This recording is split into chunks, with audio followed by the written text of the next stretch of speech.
Hello mga kalerki! Medyo nangihina ngayon ang kalerki niya kasi busog na busog.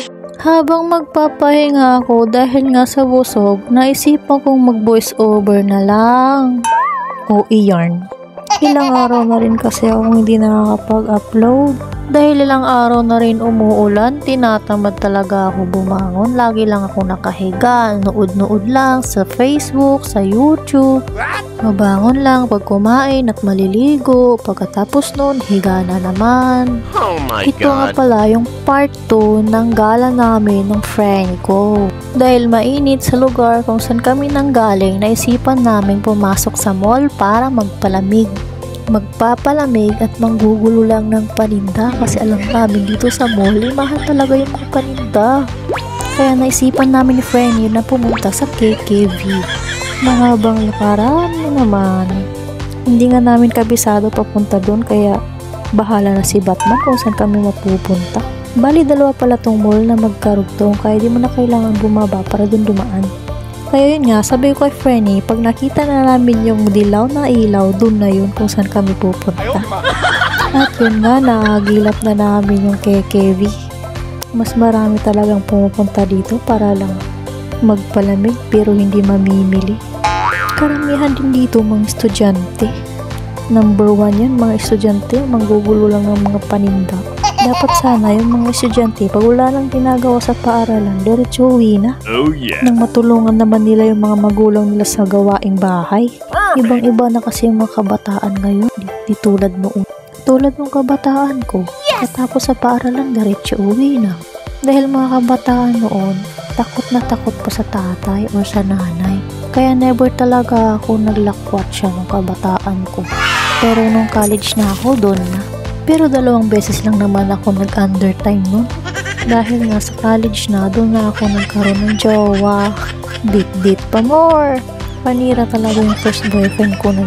Yung mga nakakilala sa akin, sabihin niyo ako sino yung first boyfriend ko. Malamang yung best friend ko na nakakaalam mo, di ba best niya? And best Nika? Pero never mind, wala na siya sa mundo. Sumalangit nawa ang kanyang kaluluwa. Last meet namin yung nasa kabaong na siya. Ano ba to? Kahit saan na umabot ang kwento ko. Madaldal yun. By the way, ito nga doon ako napadpad sa mga eyeglasses, sunglasses, whatever. Sa tingin ko, bagay ko naman silang lahat. Kaso ang mamahal, di kaya ng pitaka ko. Yung iba kasi di rin marunong tumingin kung anong bagay sa kanila eh. Kaya minsan nagmumukha silang tutubig, nagmumukhang bubuyog. Yung iba nagmumukhang ewan, aanhin mo yung mamahaling mga gamit, hindi naman bagay sa'yo. Galagala nga lang kami ni Fernie dito eh. At least gumala kami at meron din kami mga nabili, diba? Nakakapagod gumala pag walang pera, yun talaga yung totoo. Nakakatamad lumabas ng bahay pag gano'n. Ang dami kong nagustuhang sing-sing dito, lalo naman nag-glitters. Yung kumikinang-kinang talaga, yun yung mga paborito ko. Kaso hindi magtatagal sa akin yung mga ganito kasi nangangalawang talaga. Acidic ako eh. Gusto ko sana siyang bilhin kaso wag na lang, masasayang na naman. Hanggang sukat na lang kami ng friend ko dito. Nakakasawa na mag-voice over ah. Ay haba-haba naman kasi tong video na to. Nakakatama mag-voice over pag ganito. Malamig yung panahon. Ihi ng ihi. Kaya lagi na lang nakiputo ng pag-voice over ko. Hanggang sana wala na ko ng focus. Yan nga, nagsawa na yung dalawa kaya bumaba na para maghanap kung saan na naman kami pupunta para magmerienda.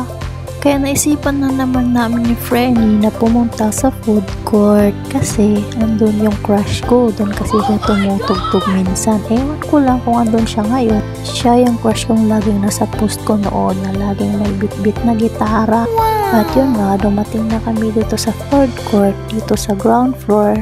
At maghahanap na ng mamemerienda. Nalilito pa nga kami dito ni Frenny kung anong kakainin namin. One time pala, may nakaaway ang Frenny ko dito. Grabe, napahiya talaga yung tendera. Paano kasi magtitinda sila ng walang panukli? Imposible namang walang panukli. Hapon na yung panahon na yun. Sino ba namang customer ang di magagalit nun? Ay naku, sinasabi ko sa inyo, mapapaya talaga kayo pag itong Frenny kong kinalaban nyo. Kami ba naman ang paghahanapin ng panukli? Di dapat trabaho na ng mga tindera yun, no? Yun lang kasi yung pera namin, 1,000 na buo. Marami naman sana kaming bibilhin kasi merienda yun ng mga tindera dun sa pinagtatrabahuan namin. Napahiya tuloy yung mga tindera dun. At yun nga, hindi namin nakita yung crush ko kaya may merienda muna kami ng friend ko. Hanggang dito lang mga lurky. Bye!